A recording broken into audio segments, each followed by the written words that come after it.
Voy a ir de esa manera mejor, sí. Sí. Entonces, ¿qué es el temor del Señor? Perdón, no es esto. El temor de Dios es una idea presente en todas las religiones abrámicas. Cuando hablamos de las religiones abrámicas, estamos hablando de la cristiana, de la musulmana y de la judía.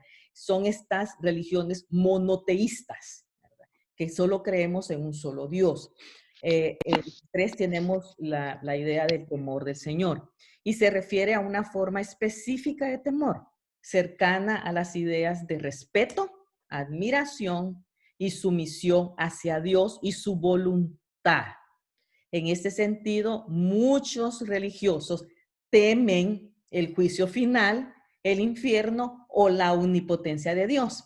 Eso sí sucede, ¿verdad? O sea que en lo general, yo recuerdo esos cuadros donde arriba estaba la Trinidad y abajo estaba un lago de fuego y la gente queriendo salir de eso. O sea, esas imágenes en un niño, en una niña, son terribles, ¿verdad? Te quedan impregnadas y gracias a Dios que se le pueden borrar, se le borran a uno, pero uno puede recordar eso, va a haber un juicio final y entonces, ay, me da miedo el infierno, y por eso pues también, pues, saber que si te da miedo el castigo eterno, sí te mueve a buscar a Dios y acercarte a Él.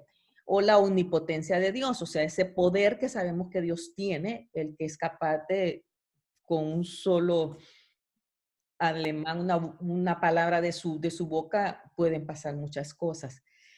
Así que pero el temor al que nosotros estamos haciendo referencia es aquel temor reverente, aquella admiración y aquella sumisión a Dios y a su voluntad.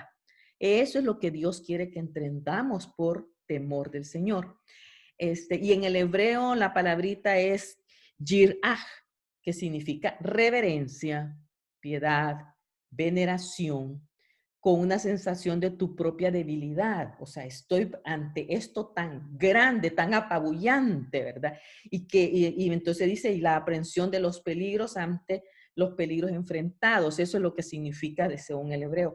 Pero yo creo que ese temor y esa reverencia, esa admiración, es eso de tener esa expectación de que estoy ante alguien realmente todopoderoso, todo suficiente, todo omnipresente, todo, que me produce a mí una reverencia grande hacia Él, ¿verdad? Y una admiración grande. Entonces, ese es el temor al Señor. Pero también podemos pensar que el temor del Señor es guardarle amorosa referencia. En la Escritura, alguien que teme al Señor es alguien que conoce a Dios y mantiene una relación constante y profunda con Él. Y si a eso es lo que vamos, ¿verdad? Eso es lo que nosotras queremos llegar a tener. Mi relación con Él, mi relación profunda con Él, me va a mí a motivar a reverenciarlo más y así en ese sentido tener el verdadero concepto del temor a Dios. Una persona temerosa del Señor también es alguien que tiene la reputación de vivir consciente de que sus acciones las hace porque quiere agradar al Señor. El conocimiento de Dios me tiene que llevar a mí a una convicción. Mis acciones tienen que cambiar. Tengo un Dios santo, voy a vivir una vida santa. Tengo un Dios lleno de amor, voy a tratar de vivir una vida llena de amor, llena de bondad, llena de misericordia. Solo se puede reverenciar a alguien de esta forma cuando lo conocemos de verdad. De lo contrario, si nosotras no estamos conociendo a Dios como Él se lo merece, es mentira que nuestra reverencia y nuestra admiración a Él va a ser completa, genuina. Esa reveración, esa reverencia constante, eso como un estilo de vida. Así que tenemos que seguir estas directrices en este sentido para de veras llegar a conocerlo mejor y saber quién es Él y qué espera de mí. ¿Alguna pregunta hasta aquí? Está bien, ¿verdad? Okay. ¿Cómo crezco entonces en el temor del Señor? Esa sería la siguiente pregunta que podremos contestarnos. La primera manera es que yo necesito conocerlo, ¿verdad? Conocerlo. Al conocerlo, mi temor a Él va a crecer. Nadie ama profundamente a otra persona hasta que no le conoce verdaderamente. Y ese es un principio, así es. Mientras más conozco yo a alguien, más lo amo, más lo respeto, más lo admiro. Y eso es lo que Dios quiere que pase con él. Entonces, lo primero es entonces que tenemos que, como una premisa, anhelar conocer más a nuestro Señor. ¿Cómo pasa eso? ¿Cómo crezco? Tengo que seguir leyendo la palabra. O sea, esta es una repetición. Tengo que seguir leyendo la palabra porque es el único lugar donde yo voy a aprender quién es Él, ¿verdad? Cada día, constantemente, escuchar un audio de su palabra. O sea, hay gente que escuché algo, alguien me contó de un líder de una iglesia y yo me quedé, dice, le preguntaron, bueno hermano, ¿y usted cómo está creciendo en el Señor? Bueno, dijo, ¿hace usted su devocional? Le preguntó. Yo lo que hago es que pongo el radio y me pongo a escuchar música cristiana todo el día. Ese es su devocional. Y, ok, ¿qué me dijo eso? Con eso me dijo que realmente él no pasa en la palabra, no se detiene un tiempo a orar realmente profundamente, siendo un líder de una iglesia. Eso es triste, ¿verdad? A mí los cantos, sí, somos edificados a través de las alabanzas, cuando también las alabanzas tienen contenido, ¿verdad? De lo contrario es puro repeticiones o sentimentalismos, ¿verdad? Sensualidad va a mover nuestros sentidos, pero eso es bien interesante. Y la manera en que otra que crezco yo en el temor del Señor es al orar. Al hablar con mi Dios, yo puedo de veras conectarme con Él y expresar lo que está pasando en mi corazón. Y muchas veces lo que está pasando en nuestro corazón a veces es respuesta a lo que he leído en la palabra, ¿verdad? A veces leí algo y yo digo, ay Señor, yo necesito que esto entre en mi vida. Yo necesito que tú me ayudes con esto. Por eso es la importancia de leer, por ejemplo, las cartas de Pablo. Las cartas de Pablo está llena de unas oraciones tremendas que Pablo hacía. ¿Cómo Pablo oraba así, verdad? Nuestras oraciones no son así. Entonces, él ora por cosas tan elevadas a veces, o cosas y aprender cómo oraron estos grandes hombres, oraciones de Nehemías, oraciones de Daniel, los salmos, todas esas cosas son oraciones en las cuales yo puedo ir y aprender cómo le gustaría a Dios escuchar que yo me dirijo a Él, ¿verdad? Aunque Él también quiere escuchar lo más profundo que hay en nuestro corazón, ¿verdad? Derramar lo que sucede, las necesidades que tenemos, aunque Él ya las conozca, porque es parte de nuestra relación con Él. Entonces, esas son cosas de cómo crecemos en el temor del Señor. Ahora, lo que yo quiero aquí en esta parte, en esta segunda parte de la clase, es que conozcamos un poquito. No va a ser una, una clase profunda de esto porque yo se los voy a hacer como tarea. Es importante que aprendamos esto. Si queremos conocer al Señor, tenemos que saber quién es Él, cómo es Él y cómo actúa. Y parte de eso son los atributos de Dios. ¿Y qué son los atributos? Los atributos son aquellas cosas que Dios tiene, que Dios posee, ¿verdad? En lo que Él es como este Dios al que nosotros creemos. Y en los atributos de Dios hay varias formas en las que los teólogos y los conocedores de la palabra lo han clasificado. Y una de esas es que hay atributos incomunicables, o sea, esas son las palabras grandes de los asuntos, y atributos comunicables. Y los incomunicables son aquellos atributos que solamente posee Dios, solo le pertenecen a Él. Nosotros como seres humanos no tenemos eso. Esos son los atributos incomunicables.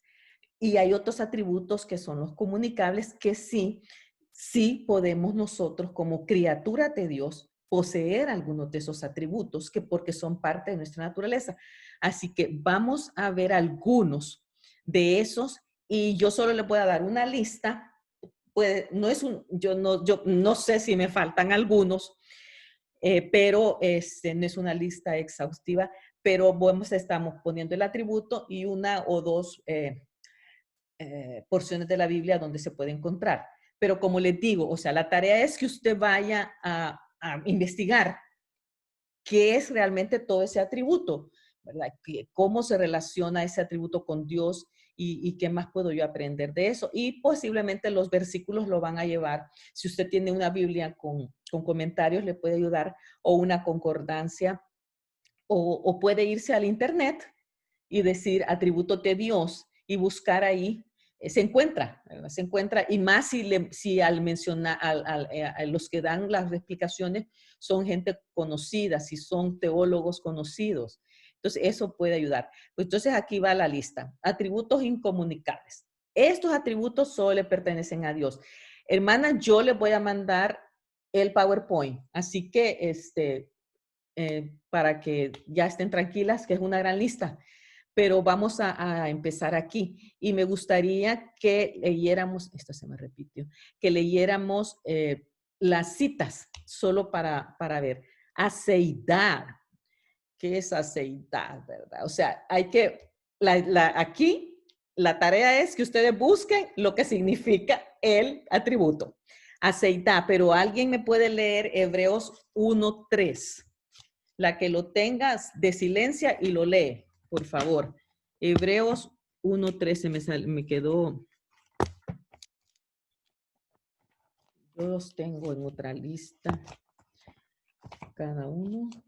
Hebreos 1:3, ¿alguien lo tiene?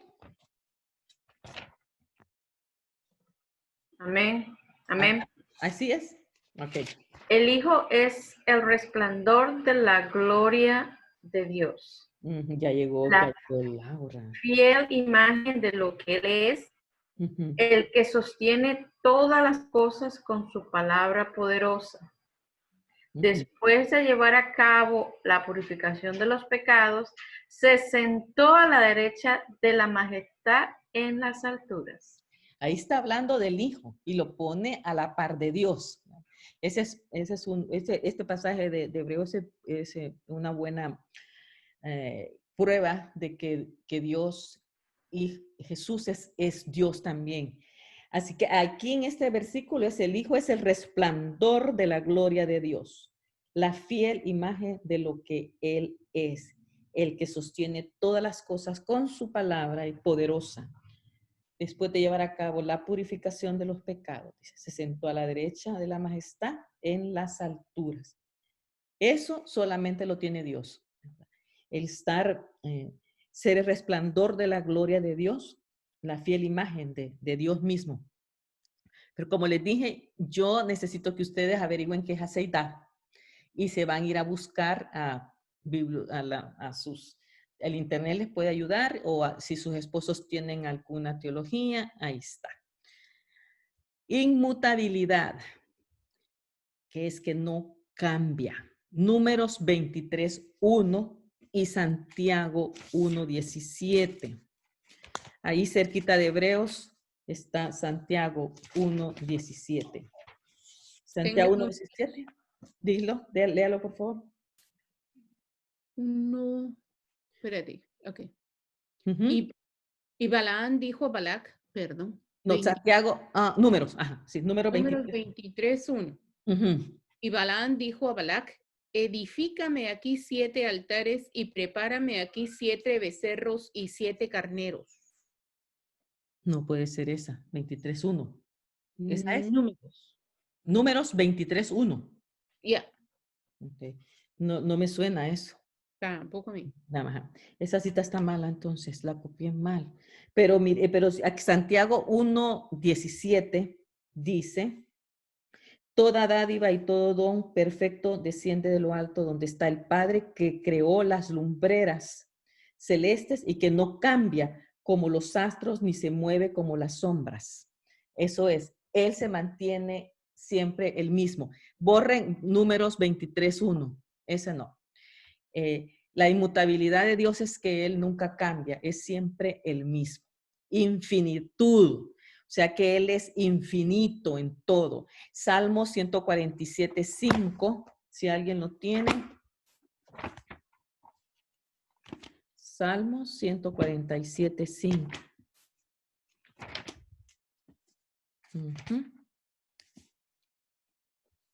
¿Alguien?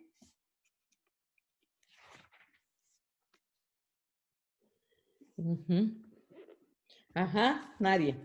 ¿Alguien? Salmo 147:5 dice, excelso es nuestro Dios y grande su poder, su entendimiento es infinito. Y está también la cita de 1 Reyes 8:27. En la infinitud de Dios existen dos. Está la eternidad y está la inmensidad. En la eternidad es que Dios es eterno, ha existido por siempre. Y en la inmensidad es que Dios es inmenso, nada lo puede contener, ¿verdad? Es enorme, grandísimo. Ahí están esas citas, si alguien quiere leer vamos a ver si la de números está bien, 23:19. Fíjate que a lo mejor por ahí es donde están estos. Es que esa es la profecía es Balán allí, y es que yo estaba, ¿alguien tiene ese, Sonia? Número 23. Ok, números 23, 19. Dice, Dios no es hombre para que mienta, ni hijo de hombre para que se arrepienta. Él dijo y no hará, habló y no lo ejecutará.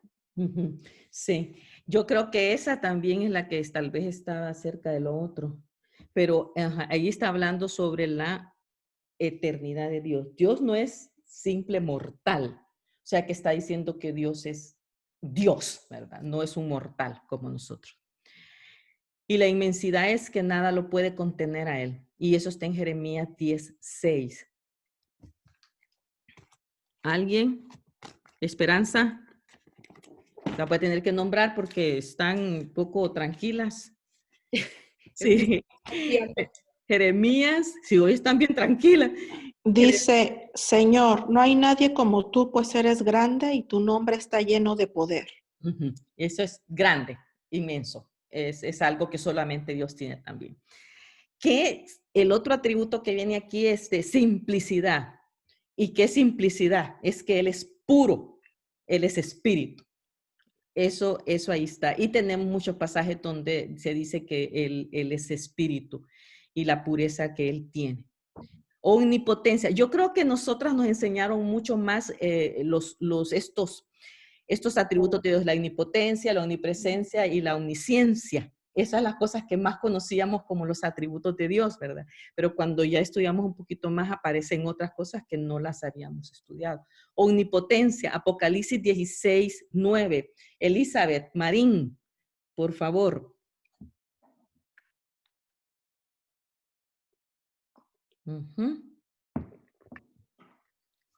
Omnipotencia.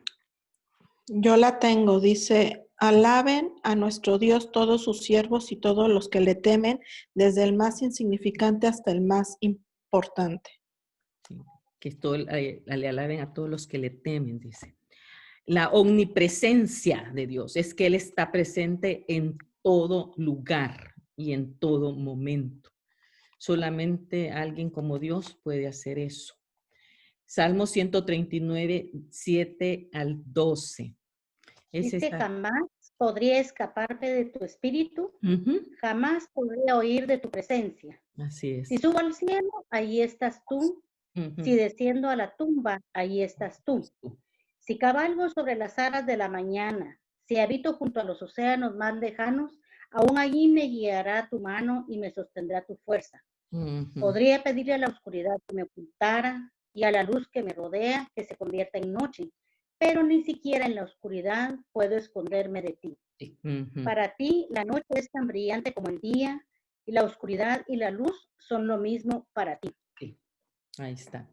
Él está en todas partes, ¿verdad? Nos conoce. Y ese capítulo 139 habla incluso de que Él nos conoce aún cuando estamos en el embrión de nuestra mamá, ¿verdad? Hasta allí Él puede estar, porque Él está en todas partes. Omnisciencia, todo lo sabe. Si alguien puede leer 1 Juan 3:20, por favor. Ujú.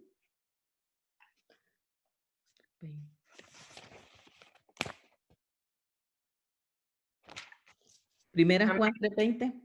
Amén. Dice, pues si nuestro corazón nos reprende, mayor que vuestro corazón es Dios, y Ujú. Él sabe todas las cosas. Así es. Omnisciencia. Él sabe todo. Nuestros más ocultos pensamientos, Él los conoce. Esa es la omnisciencia de Dios. Omnibenevolencia. Ese sí que fue algo nuevo para mí cuando lo escuché la primera. Omnibenevolencia. Salmo 105. ¿Alguien lo tiene? Dice, pues el Señor es bueno, su amor inagotable permanece para siempre y su fidelidad continúa de generación en generación. Así es. Benevolencia nosotros sabemos que significa bondad, ¿verdad? Esos actos buenos. Benevolencia significa eso. Y ahí está el Salmo 145, 17. Y está Juan 3, 16, fíjense.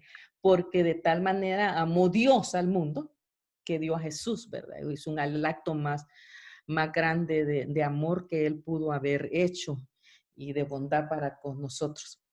Señor. En los atributos incomunicables dice que Él es el único Señor por sobre todo. Levítico 11:44. Es el tercer libro. Hermana, porque yo soy Jehová vuestro Dios. Vosotros, por tanto, os santificaréis y seréis santos porque yo soy santo. Así que no contaminéis vuestras personas con ningún animal que se arrastre sobre la tierra.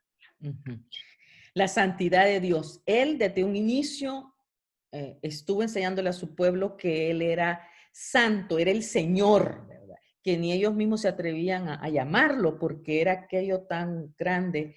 Y y en el Nuevo Testamento pues se repite también lo mismo de Pedro lo dice, es que nuestro Señor es santo, 3 veces santo. Entonces es otro de los atributos que Él tiene. Si alguien encuentra más atributos después de que hayan hecho su tarea, nos lo dice, nos lo comparte el otro sábado, por favor. Entonces, este es algo que yo se los estoy tirando así para que aprendan un poquito de las cosas grandes que Dios tiene y por lo cual nosotros tenemos que reverenciarlo y admirarlo. Ojalá que tengan acceso a alguna teología sistemática para que puedan aprender un poquito más y nos enseñan la próxima semana. También están aquí estos atributos. Ajá, está bien, excelente, Sonia. También están aquí los atributos comunicables, como ya les dije, son los que nosotros podemos compartir con el Señor y que sí se le dan a nosotros los humanos. Entonces, ahí está, Sonia, mira, sabiduría y conocimiento.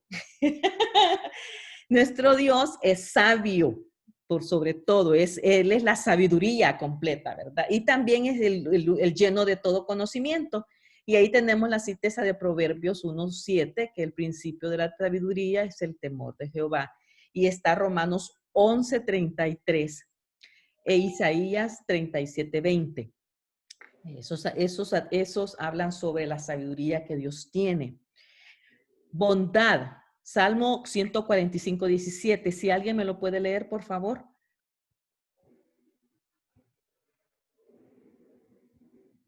Salmo 145:17. El Señor es justo en todo lo que hace, está lleno de bondad. Así es justo y está lleno de bondad. Y es algo que, como les repito, también los humanos podemos tener, ser bondadosos. Amor, 1 Juan 4:16. 1 Juan 4:16. Dice, nosotros sabemos cuánto nos ama Dios y hemos puesto nuestra confianza en su amor. En su amor. Hemos puesto nuestra confianza en su amor porque sabemos que Él nos ama por sobre todo. Santidad, uno de los atributos importantísimos que Dios tiene. Y por eso les mencionaba 1 Pedro 1:16, que es como casi igual que lo que se leyó en el Antiguo Testamento. 1 Pedro 1:16, las que no han hablado mucho. Pero ahora os jactáis en vuestros soberbias, toda justicia semejante es mala. ¿Ese es? Ay, no, perdón. Sí. Sí. Primera de Pedro 1:16. 1:16, sí, Primera de Pedro 1:16. 1:16. Porque escrito está, sed santos porque yo soy santo. Así es, eso es. Escrito está, ser santo porque yo soy santo. Una de los atributos que Dios quiere que compartamos con Él es la santidad. Y eso creo que es algo que pues cuesta, pero sí se puede, porque ya somos santas, ya por la gracia de nuestro Señor Jesús. Entonces es ir caminar en santidad. Justicia, el Salmo 145:17. De las que están ahí, que no han hablado mucho, hermana Patti, ¿no la oigo? Oh, es que de aquí a que busco ya me ganaron. A Zenet. Ahí cualquiera de ustedes, por favor. Amén. Uh-huh. Dice, justo es Jehová en todos sus caminos y misericordioso en todas sus obras. Así es. La justicia es uno de los atributos más grandes también que Dios tiene. Y es una cosa que Él nos pide a nosotras, que seamos mujeres justas en nuestros actos. Y cuando estudiamos lo que era la sabiduría, dice que la sabiduría nos va a hacer cosas justas e imparciales. ¿Y cómo cuesta? Hermanas, cuesta, pero Dios quiere que seamos justas y yo creo que es algo con lo que los cristianos debemos de distinguirnos, el hecho de ser personas justas y que la justicia se haga bien, ¿verdad? Misericordia, Hebreos 4:16. Dice, así que acerquémonos con toda confianza al trono de la gracia de allí recibiremos su misericordia y encontraremos la gracia que nos ayudará cuando más la necesitemos. Sí. La misericordia de Dios es algo que Él quiere que nosotras la pongamos en práctica. Y sí, es algo que tenemos que tener como uno de los atributos grandes de Dios, pues debemos de vivir también como una vida llena de misericordia para con los demás, porque hemos sido merecedores de mucha misericordia nosotros. Verdad, Deuteronomio, ahí me comí, verdad, Deuteronomio 31, me comí algo ahí, pero si alguien puede irse, vamos a ver. Pero ¿alguien me puede decir un versículo que habla sobre la verdad de Dios? Doña Esperancita.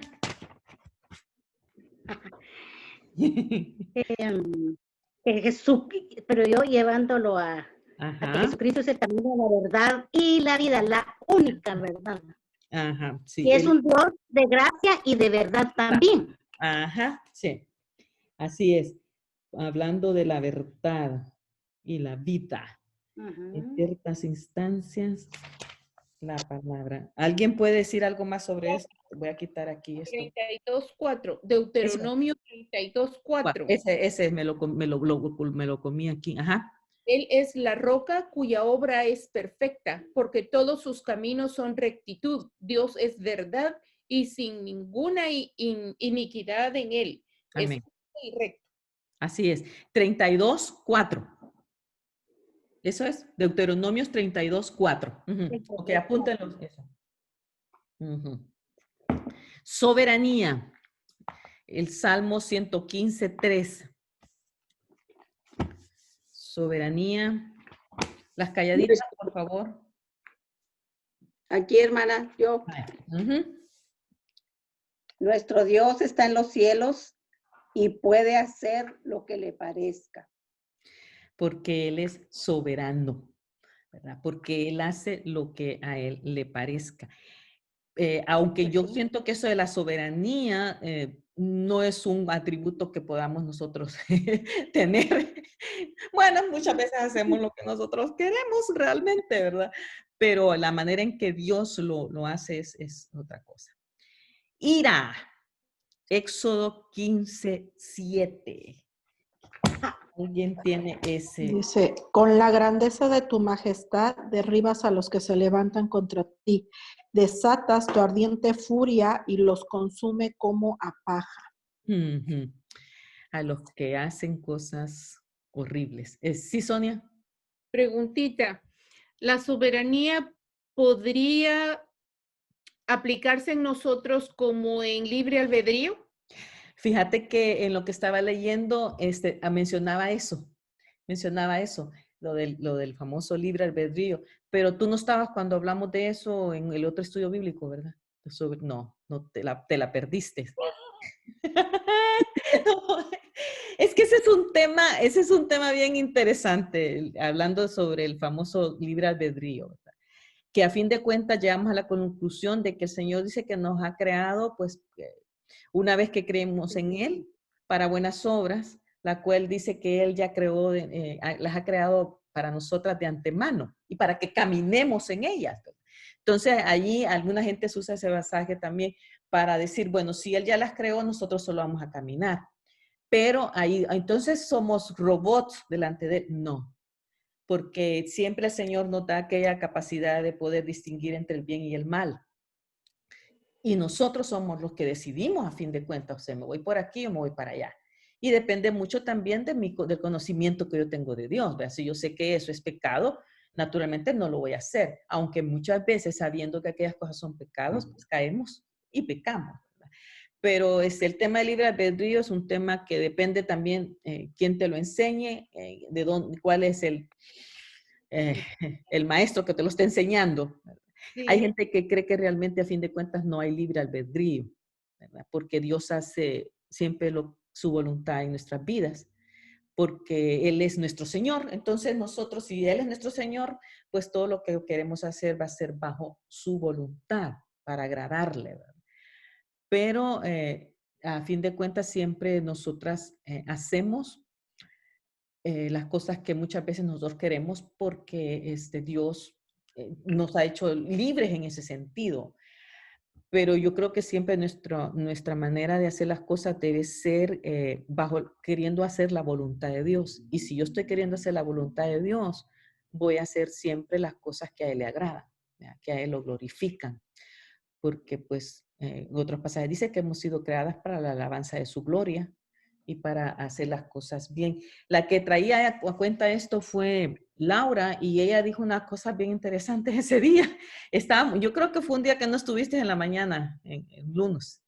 Solo un día me perdí yo. Has perdido, pues ahí te la perdiste porque Laura dijo algo de eso. Mira, yo es un tema que mejor ni me meto porque yo digo, ay no, eso es lo que lo discutan los teólogos porque ya es interesante. Pero tal vez algunas aquí que han estudiado un poquito más te podrían decir algo. Si quieren comentar algo, con mucho gusto, es libre la cátedra. Lo dejamos de tarea para el último sábado, porque sí, escuché una vez, estuve en una clase y se estaba discutiendo, no se llegó a conclusión, pero se estaba discutiendo del libre albedrío, lo poseen solamente los no creyentes, porque el creyente está sujeto al espíritu. Y como tú dices, está bien profundo, pero tal vez si podemos agregar algo que sea relacionado con lo que es la soberanía, lo que aplica a nosotros, porque estamos viendo los atributos comunicables. De tarea. De tarea, mamaditas, porque sí, es una cosa bien. Mucha gente tiene problemas con eso, ¿verdad? En cuanto a sus... Y muchos, hoy hay mucho de eso que unos dicen sí hay, otros dicen no hay. Pero hay tarea, entonces la vamos a averiguar más para la próxima. Ok, gracias. Sí, porque ahí entra también la voluntad permisiva de Dios. Entonces, bueno, ya es otro tema para agregar, entonces mejor tareita. Sí, porque, por ejemplo, yo lo que digo es eso, o sea, si la palabra de Dios me dice que eso es su voluntad, porque yo me voy a querer ir por el otro lado, ¿verdad? Entonces, cuando yo me voy por el otro lado, es entonces que yo no, ya desde ahí, ya no estoy haciendo la voluntad de Dios. Si el Señor me da cosas bien específicas que yo hace. Hay otros que son cosas que son grises, ¿verdad? Y yo puedo decidir, ok, pero me voy a ir siempre por el lado de esto, lo que le agrada a Dios. Yo les ponía el ejemplo de gente que te viene y, hermana, ¿y será que es la voluntad de Dios que yo ande con este muchacho? Ajá, ¿y quién es este muchacho? Fulano, sutano. Ajá, ¿y es hijo de Dios igual que tú? No. Desde ahí ya empezaste mal. Pero es que cuando yo le hable se va a convertir, hermana. Dios va a tocar el corazón. Este es el puentecito, ¿va? Y se convierte, pero solo por ella. Y después la cosa le sale peor. Así que eso, pero esos son otros temas. Ok. Exacto. Recompensador. Esto me pareció interesante también a mí porque el Señor recompensa la obra de nuestras manos, ¿verdad? Lo que hacemos, el Señor nos recompensa. Y ahí esos pasajes son de Ruth, la historia de Ruth. Ahí ese pasaje es el que dice que el Señor le va a recompensar su obra, bajo cuyas alas ha venido a refugiarse. Y segundo Samuel es 22-25, también es otro pasaje de recompensa. Si alguien puede buscar segundo libro de Samuel 22-25, por favor.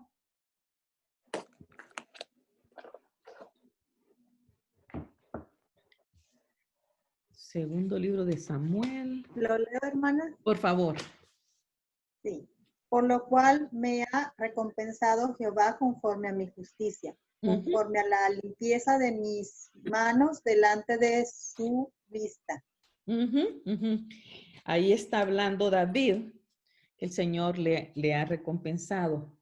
Y en otra parte leía yo que David en todo estuvo de acuerdo al corazón de Dios, menos en el asuntito de Urías y Tita. Ahí está. Ahí está. Entonces, Ahí pero es lindo reconocer que Dios es un Dios recompensador y que también en ese sentido nosotros podemos recompensar a los demás también, ¿verdad? Como parte de un atributo comunicable ahí. Voluntad. Primera Tesalonicenses 5:8. Pero vamos a ver si ese es. 5:18. 5:18, sí, 5:18. Primera de Tesalonicenses. Muchas gracias en todo porque esta es la voluntad de Dios. De Dios. Y Romanos 12:2, que es otro versículo que muchas conocemos. Si alguien me lo puede leer también. Que transformaos por medio de la renovación de vuestro entendimiento. De vuestra mente. De nuestra mente, para que comprobéis, dice, cuál sea la buena voluntad de Dios, que es agradable y perfecta. Y perfecta, sí. El tema de la voluntad es algo bien interesante y que pues todas decimos que queremos agradar a Dios y hacer su voluntad. El punto es que a veces, pues cuando hay cosas que Dios dice, esta es mi voluntad, ahí es donde vienen se nos mueve la silla, ¿verdad? ¿Lo voy a hacer o no lo voy a hacer? Porque a veces queremos hacer otra cosa que no es la voluntad de Dios. Y de humildad no le puse ninguna cita, pero sí reconocemos que Jesús fue el hombre más humilde y manso que hubo aquí en este mundo. También a Moisés se dice de eso. Y Dios, con todo y lo que Él es un ser humilde. Y la humildad es una de las cosas que se nos pide a nosotros como hijas de Dios, poner como algo por obra, ¿verdad? El ser humildes. El Señor nos ha dotado a veces de muchas cosas maravillosas y a veces lo que menos se nos ve es la humildad, sino que entra otras cosas que no es lo que Dios quiere. Pues esta es como una pequeña lista, puede ser que haya más atributos comunicables del Señor, pero ¿por qué traje esto? Para que conozcamos quién es nuestro Dios y al conocerle aprendamos a reverenciarle y a admirarle mucho más.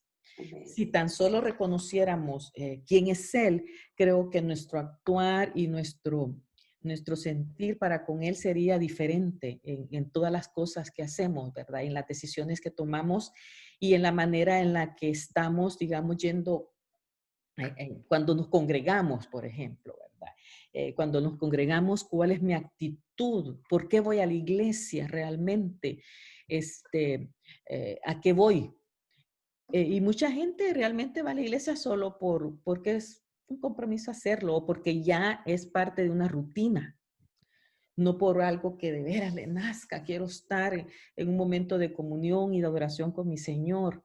Entonces, muchas cosas de esas pasan y uno lo puede notar en la manera en la que actúan las personas, cómo está allí, en los tiempos de adoración, en los tiempos de la enseñanza, en los tiempos de recoger la ofrenda, dónde está puesta mi atención, ¿verdad?